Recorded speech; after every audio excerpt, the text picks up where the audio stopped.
Gracia y paz de Dios nuestro Padre y del Señor Jesús, el Mesías. Bueno, hermanos y amigos de las redes sociales, saludándoles. Este es su servidor Sergio Rodríguez, discípulo del Señor Jesús. Quiero presentarles un estudio desde la plataforma de Telegram, aquí en esta plataforma de estudios y exposiciones, para todos aquellos personas que tienen la plataforma de YouTube, traerles este breve estudio acerca de si se va a construir un tercer templo o no en Jerusalén. Entonces, aquí les traigo una exposición basándome en algunos pasajes bíblicos de Apocalipsis y de Tesalonicenses.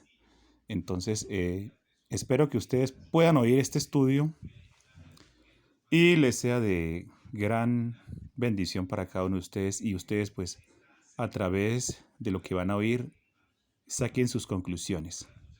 Así que damos inicio al tema.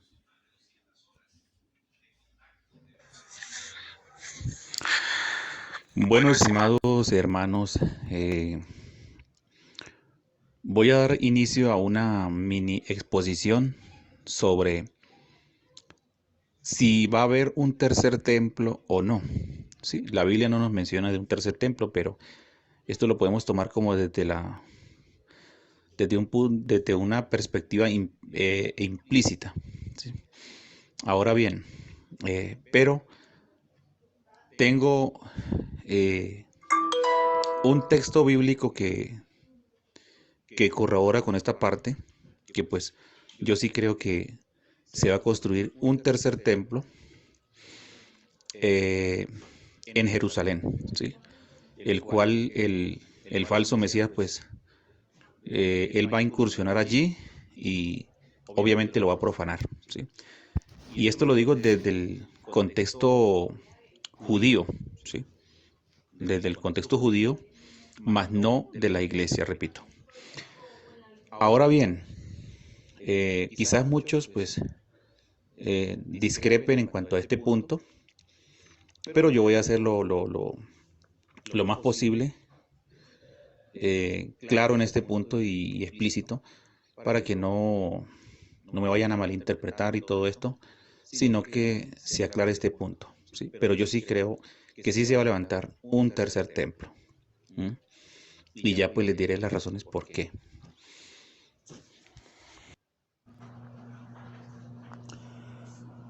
Bueno, paso a explicar acá los textos mencionados, los textos aquí posteados. Apocalipsis capítulo 11, el verso 1 y 2. ¿Sí? Basándome en estos dos pasajes bíblicos, voy a soportar pues mi mini exposición. Dice acá: y me fue dada una caña de medir, semejante a una vara, y dijo: levántate y mide el templo de Yahweh y el altar, y cuenta cuánta gente está adorando allí. El verso 2: pero el patio fuera del templo, déjalo afuera, no lo midas, porque ha sido dado a los goyín o a los gentiles. Ellos pisotearán la ciudad santa por 42 meses. Basándome en estos pasajes bíblicos, ahora pues procedo a hacerle un análisis o un exégesis a todo esto, para que pues le demos una conclusión, ¿sí? ¿A qué templo se está refiriendo acá? Lo primero que tenemos que mirar es el contexto histórico, ¿sí? Para cuando se escribió el libro de Revelaciones, el cual el Señor dice en el capítulo 1 de Apocalipsis que revelación que Dios le dio al Señor Jesús para que mostrara a través de sus siervos las cosas que pues han de suceder. Aquí en este punto se dice históricamente que Juan ya tenía como 96 años más o menos, casi llegando a los 100, cumpliéndose el primer siglo, cuando él recibe la revelación en la isla de Patmos. ¿Sí? La isla de Patmos, un lugar, pues era como una especie de Gorgona, donde se dice que echaban a las personas para que allí murieran. Obviamente pues era una isla donde no tenía entrada sino vía marítima, o sea, vía a través de embarcación y no terrestre.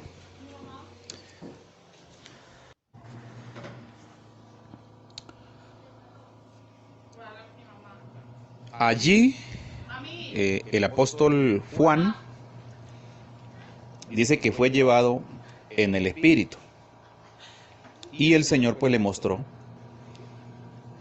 en visión todo esto que pues habría de suceder a futuro. Repito, para este tiempo, cuando Juan recibe la revelación, lo que es del libro de Apocalipsis, ya sabemos que Apocalipsis significa revelación. ¿Sí?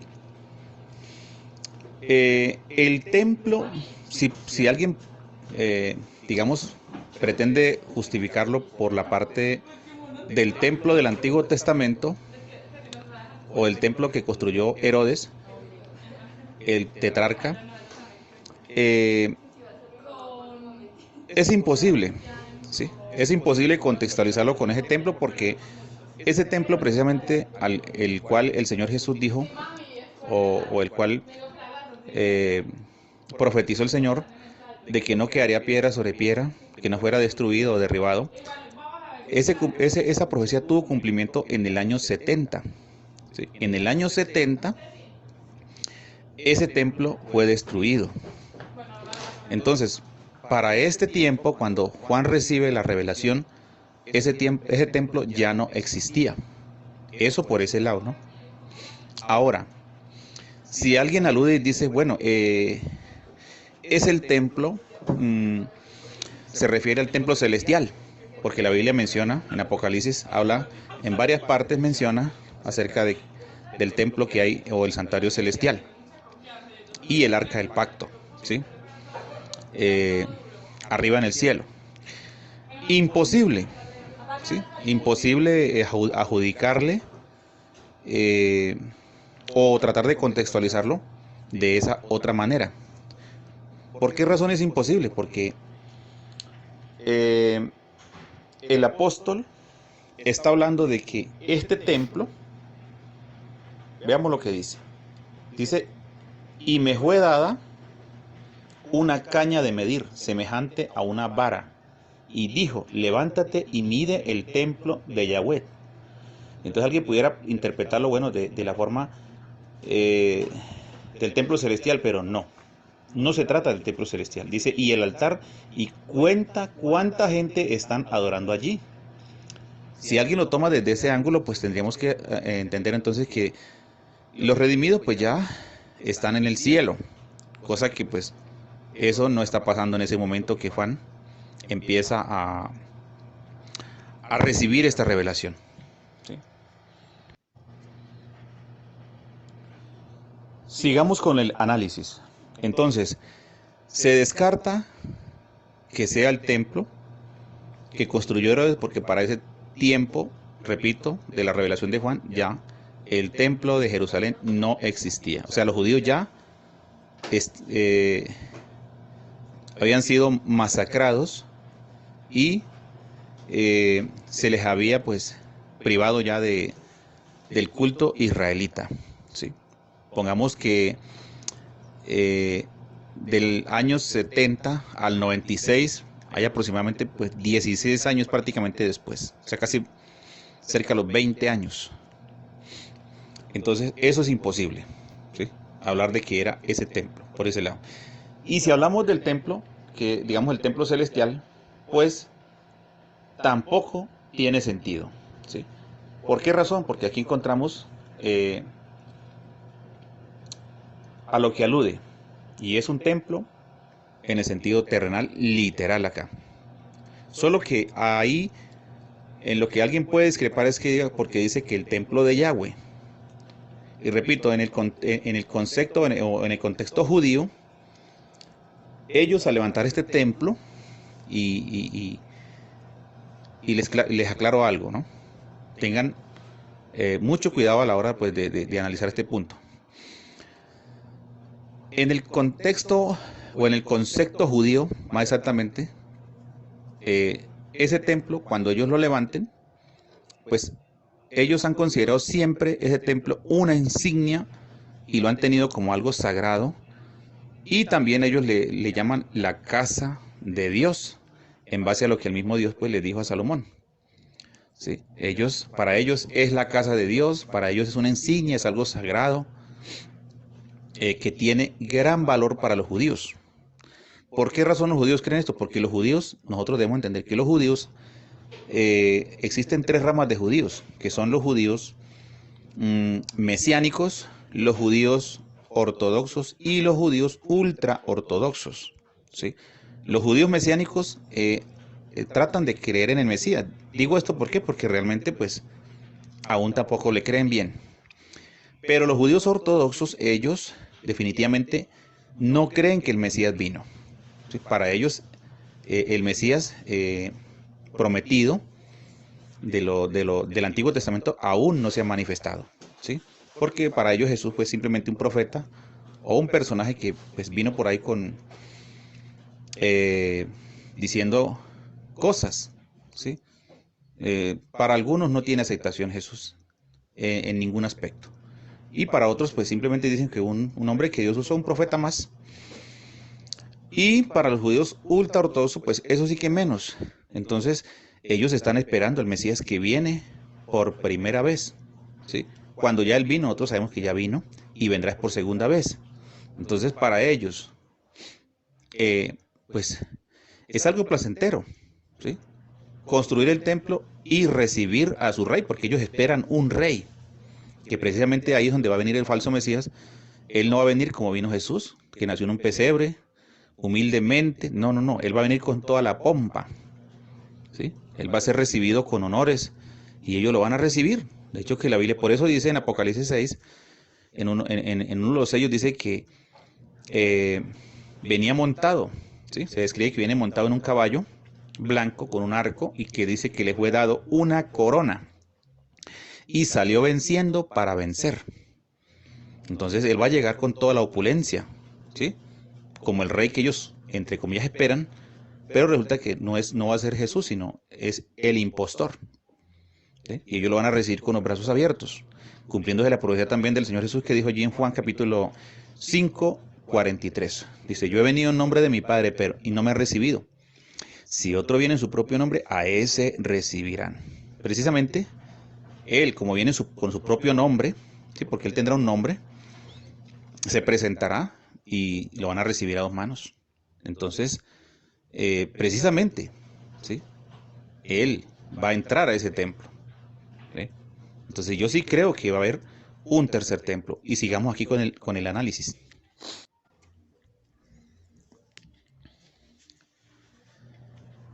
Voy a leer aquí en la otra versión que he posteado, la versión Reina Valera 1960, que dice 11, los mismos textos.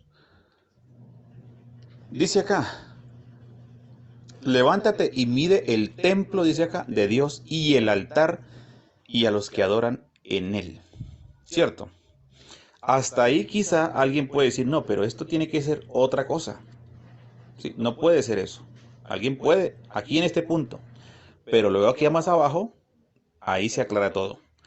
Dice, pero el patio que está fuera del templo, déjalo aparte, dice. Notemos lo que dice, pero el patio que está fuera del templo, déjalo aparte. Y no lo midas. Dice, porque ha sido entregado a los gentiles, ¿sí? Y ellos, dice, hollarán la ciudad santa 42 meses. Ahora, juzguen ustedes. Esto aquí no está hablando del templo de Salomón, no está hablando del templo celestial y no está hablando de un templo espiritual acá. Esto está hablando de un templo literal, ¿sí? Literal, hermanos. Entonces, sin duda ninguna, este viene siendo el tercer templo, sin duda ninguna, repito, ¿sí? Esa es mi postura y es lo que yo entiendo acá. Ahora, si alguien puede hacer una exposición en contra de esto y contrarrestar mi argumento, pues bueno, entonces debe mostrarme pruebas. De otra manera, yo no sé. Bueno, entonces, ahora me falta contextualizarlo con otro pasaje bíblico más para darle como punto final a esto, ¿sí? Entonces, aquí está la clave para entender esto. Dice, pero el patio que está fuera del templo, déjalo aparte, ¿sí? Y no lo midas, porque ha sido entregado, dice, a los gentiles. Y dice, y ellos hollarán la ciudad santa 42 meses. Ahora, de ahí en adelante ustedes siguen leyendo y van a encontrar pues acerca que también el Señor va a dar a sus dos testigos. Yo no le voy a decir aquí que es Moisés, Elías o Enoch. No, no, no. ¿Sí? Ese es otro tema. Ese es otro tema aparte. Donde ellos también dicen que se les va a dar poder, autoridad, y ellos van a cerrar el cielo durante el tiempo de su profecía, precisamente de los 1260 días, ¿sí? O sea, los 42 meses, los 3 años y medio, ¿sí? Ellos van a estar ahí, ¿sí? Y va a haber también una guerra titánica ahí. Entonces, ¿qué quiere decir? Que todo esto alude a la parte literal, repito, no es espiritual. Ahora, voy a tomar otro texto bíblico, pues ahí en ese texto sí podríamos relacionar tanto la parte espiritual como la parte literal.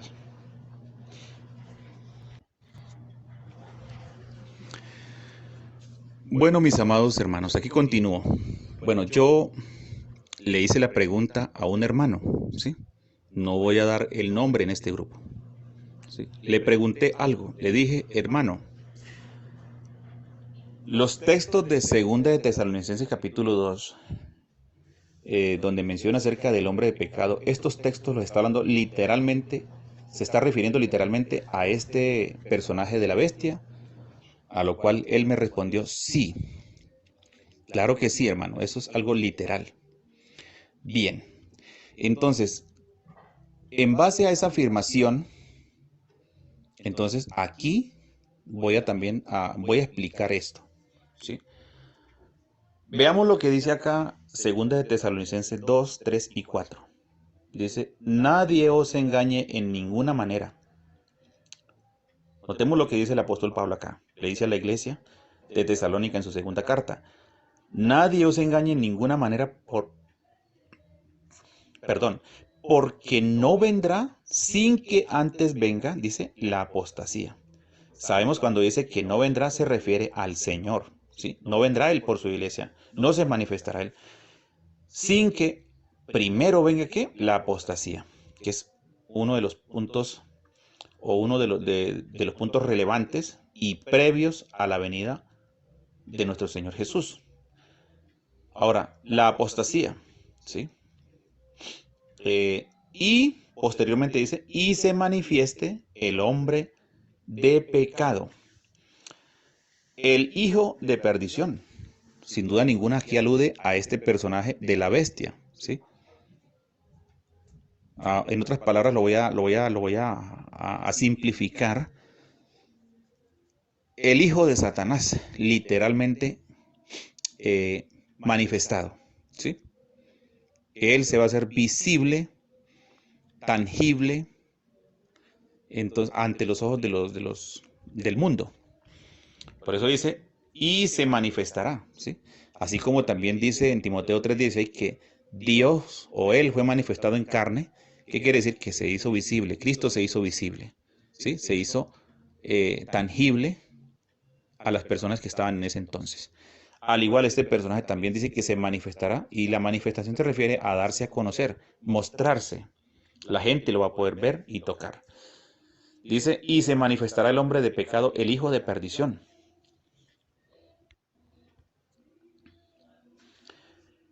Dice, el cual, y aquí donde quiero que ustedes le pongan bien cuidado a esto. Dice, el cual se opone y se levanta contra todo lo que se llame Dios, o es objeto de culto. Se refiere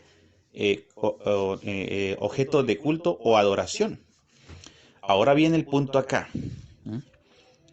Esto es lo que voy a contextualizar con Apocalipsis 11. Dice, tanto que se sienta en el templo de Dios. Recuerde que en Apocalipsis dice el templo de Yahweh. Aquí es el templo de Dios o de Elohim. Dice como Dios. ¿Sí? Ahora, dice haciéndose pasar por Dios. Esto aquí sí es discutible. ¿Sí? Pero tenemos que ser muy, digamos, sinceros con nosotros y con Dios y ser muy razonables. Aquí alguien puede decirme, y yo lo he escuchado de muchos, diciendo de que aquí pues aludía era al imperio o al gobierno o al imperio papal cuando se instauró literalmente eh, en el siglo III, ¿sí? En un sentido literal y espiritual. Pero realmente aquí se está hablando o se puede tomar de las dos partes, pero aquí se está enfocando es mayormente en lo que va a pasar con este personaje. Notemos que si nosotros seguimos la secuencia de lectura, está hablando del hijo de perdición, el hijo de perdición, que se refiere al falso Mesías o a la bestia, dice el cual se opone. Recordemos que él se opone contra cualquier tipo de culto o creencia en otro Dios que no sea él, porque él lo que va a hacer es sustituir el puesto del Señor, literalmente. O sea, no va a dejar que ninguna de las denominaciones que existen actualmente, eso se va a acabar, eso va a terminar, eso va a tener un fin. Aquí es donde yo les quiero hacer claro que aquellos que tienen personalidad jurídica y todo esto de ligaduras con el Estado, van a tener que rendirle cuentas a este personaje.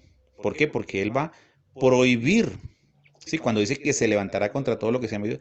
Entonces, en cualquier parte donde adoren a un ser aparte de él, por eso él dice que se sentará, el cual se levanta contra todo lo que se llama Dios o es objeto de culto. Dice, tanto que se sienta en el templo. O sea, ese templo lo va a tomar como un trono para él. ¿Sí? Como un trono. Dice, en el templo de Dios o de Elohim. Y ahí luego dice, como Dios.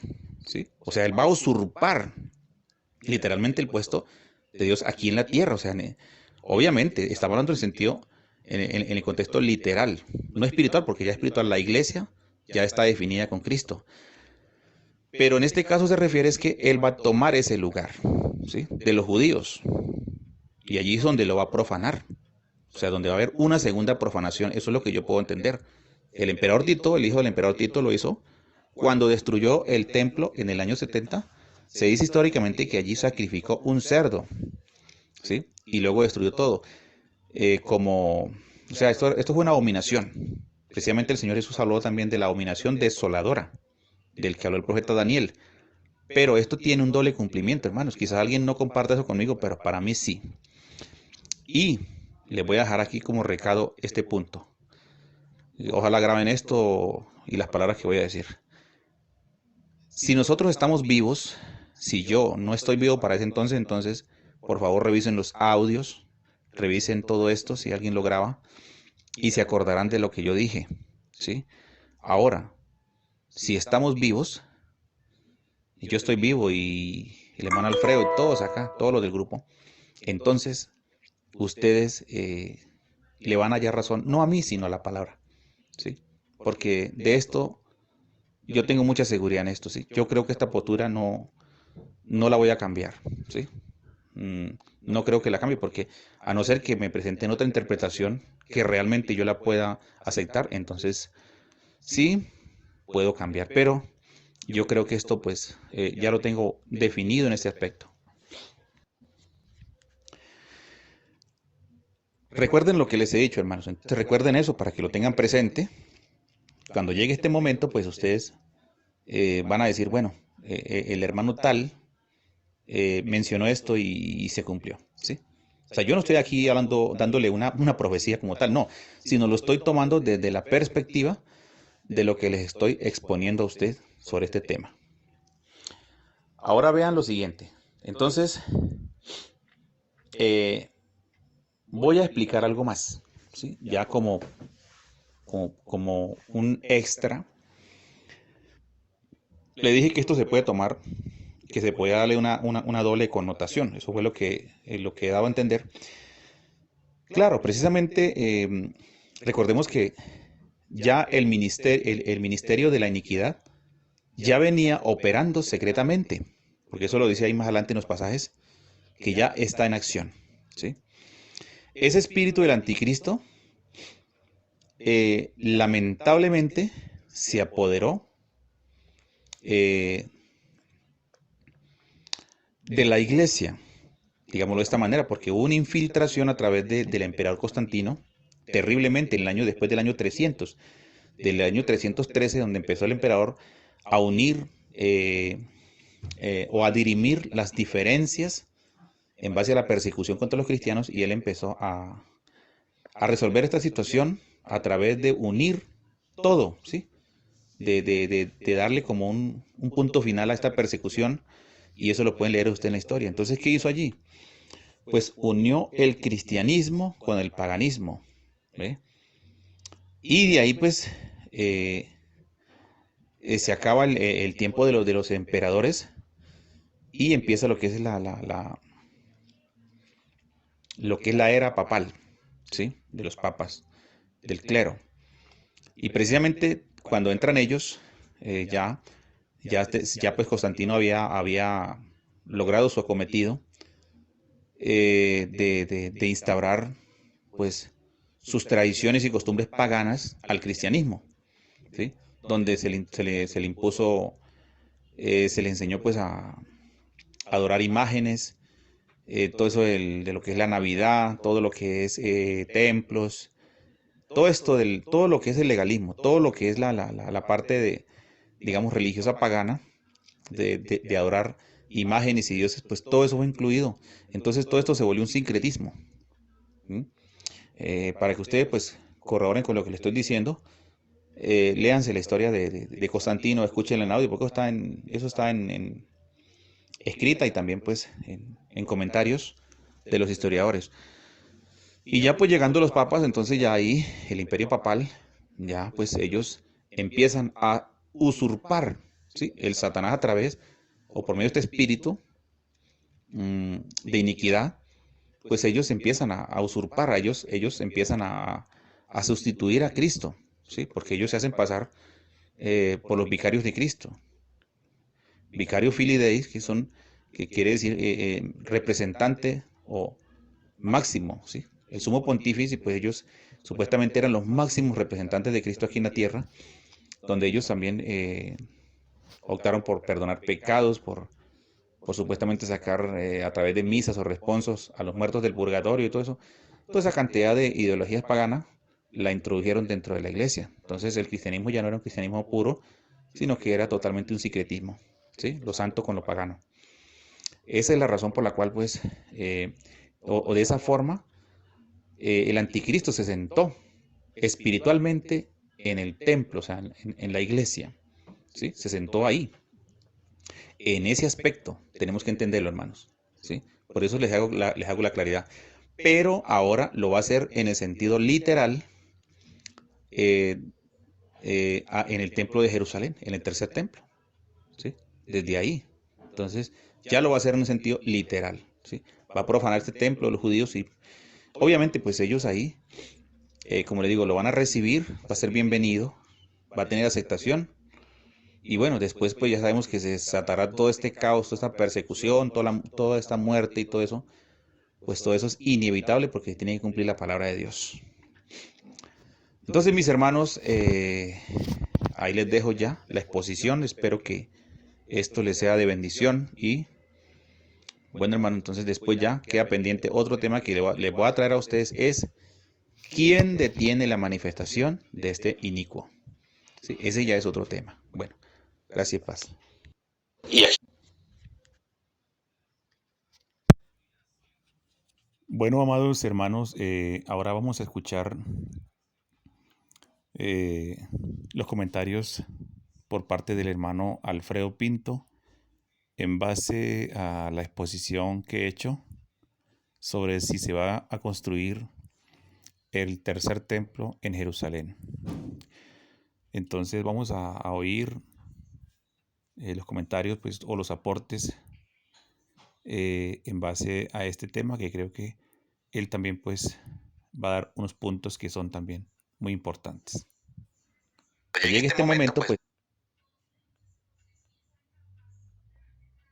Y aquí donde quiero que ustedes le pongan bien cuidado a esto. Dice, el cual se opone y se levanta contra todo lo que se llame Dios, o es objeto de culto. Este se refiere objeto de culto o adoración. Ahora viene el punto acá. Esto es lo que voy a contextualizar con Apocalipsis 11. Dice, tanto que se sienta en el templo de Dios. Recuerde que en Apocalipsis dice el templo de Yahweh. Aquí es el templo de Dios o de Elohim. Dice como Dios. ¿Sí?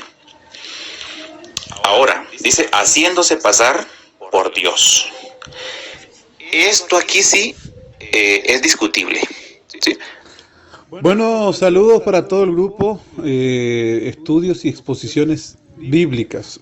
Con respecto a este argumento de Segunda de Tesalonicenses capítulo 2, verso 4, cuando dice, el cual, haciendo referencia al hombre de pecado, el cual se opone y se levanta contra todo lo que se llama Dios.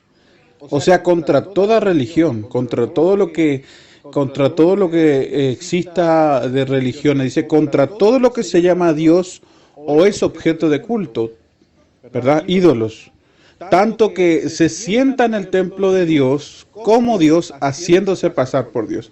Cuando acá dice se sienta en el templo de Dios, hay que recordar que el templo de Dios, en el contexto histórico en el que Pablo lo está expresando, se refiere a la misma iglesia. La iglesia es el templo de Dios. Entonces dice, se sienta en el templo de Dios como Dios, haciéndose pasar por Dios. No quiere decir que se sienta físicamente en el templo de Dios, sino que asienta su autoridad sobre la iglesia. Y tiene concordancia con lo que dice en Apocalipsis. Se le permitió hacer guerra a los santos y vencerlo. Y es la forma en que la bestia se sienta sobre el templo de Dios, que es la iglesia. O sea, literalmente la bestia impone su autoridad sobre la iglesia de Cristo. Dice, y se le permitió hacer guerra contra los santos y vencerlo. Esa es la manera en que la bestia se sentará en el templo de Dios, como Dios, haciéndose pasar por Dios. Y cuando dice, se sienta como Dios, no dice ahí que es Dios el Padre. Dice, se sienta como Dios. Está hablando de que se sienta como una deidad. Tiene una autoridad de una deidad como Dios, haciéndose pasar por Dios. Cuando dice haciéndose pasar por Dios, se refiere a que Él no es un Dios, pero se cree Dios, porque es un hombre, un ser mortal. Él tiene tanta autoridad y es tan soberbio, la bestia, que impone su autoridad sobre la iglesia, ¿verdad? Haciendo persecución, etcétera, etcétera. Impone su autoridad. Y en Apocalipsis dice, y se le permitió hacer guerra a los santos y vencerlo. Entonces ahí vemos nosotros que literalmente la bestia sí se sienta en el templo de Dios como Dios, haciéndose pasar por Dios, imponiendo su autoridad, se sienta sobre la iglesia. Dice, y se le permitió hacer guerra a los santos y vencerlo. Es discusión o es objeto de culto. Este se refiere objeto de culto o adoración. Bueno, eso cuando dice se levanta contra todo lo que se llama Dios o es objeto de culto, se refiere, para mí, en lo que yo entiendo, a lugares, donde las personas adoran a sus dioses, ¿verdad? Estatuas, todo lo que tiene que ver con creencias religiosas.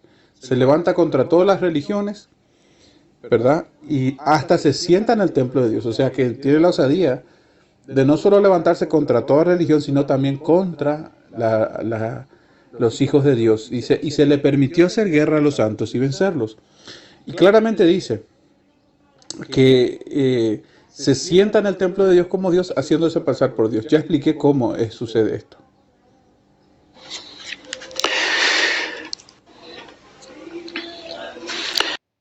Aquí alguien puede decirme, y yo lo he escuchado de muchos, diciendo de que aquí pues aludía era al imperio o al gobierno o al imperio papal cuando se instauró literalmente.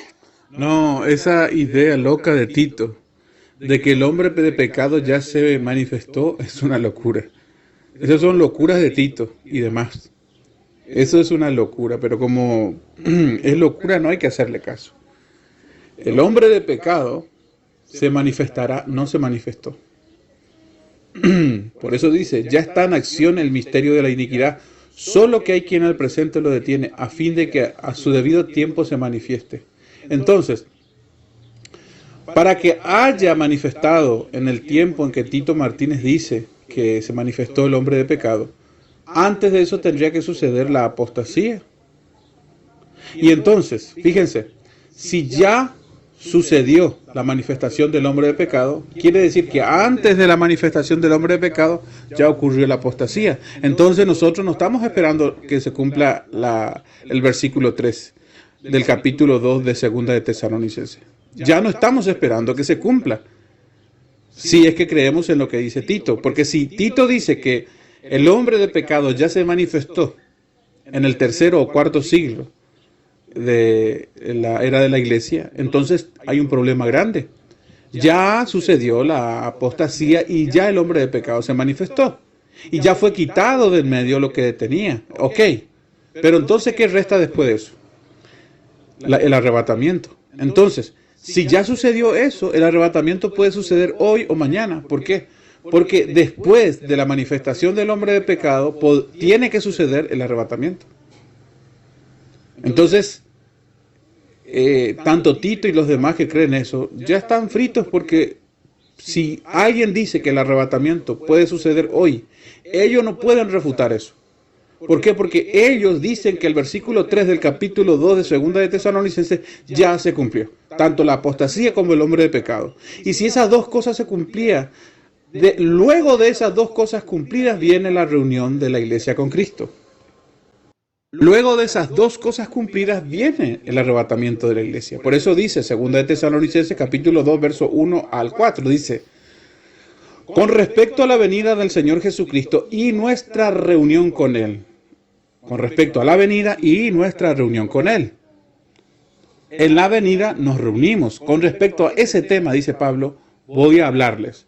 Dice, nadie les engañe en ninguna manera, porque no vendrá, dice el verso 3, sin que antes venga la apostasía y se manifieste el hombre de pecado. Entonces Cristo no viene sin que suceda la apostasía y el hombre de pecado. Ya sucedió la apostasía y ya sucedió el hombre de pecado, literalmente ya el arrebatamiento puede suceder en cualquier momento.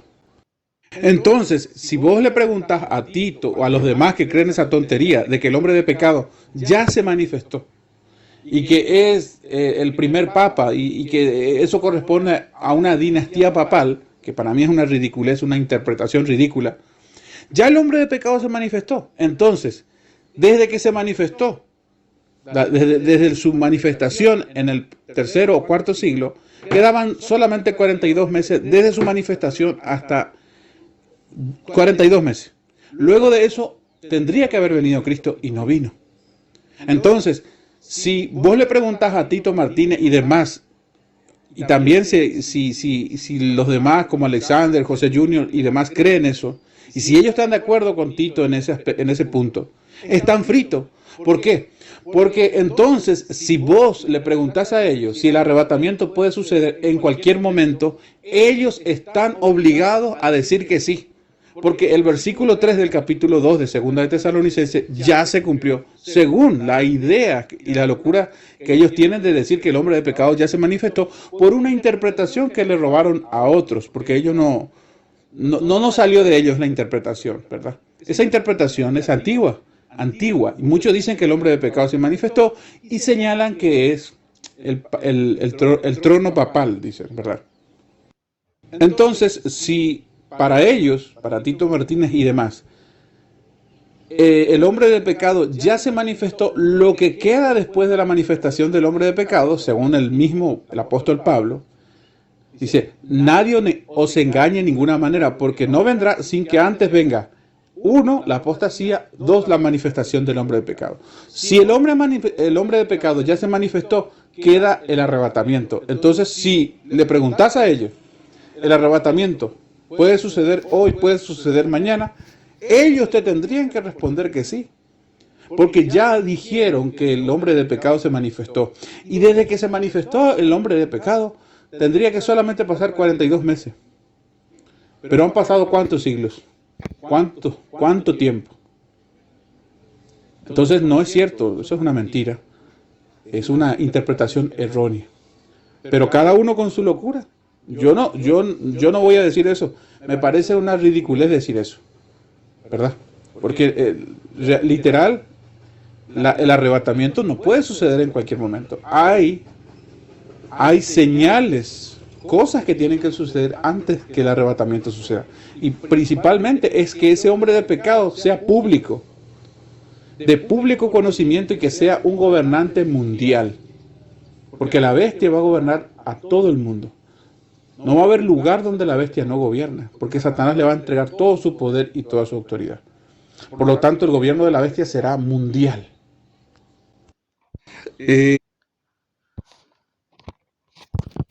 Bueno, mis hermanos, gracias y paz para todos. Hasta aquí pues los comentarios y la exposición sobre este tema. Así que pues espero les sea de bendición cuando ustedes estén escuchando este tema que es muy importante. Así que bueno, bendiciones, gracias y paz para todos y que el Señor les continúe bendiciendo grandemente.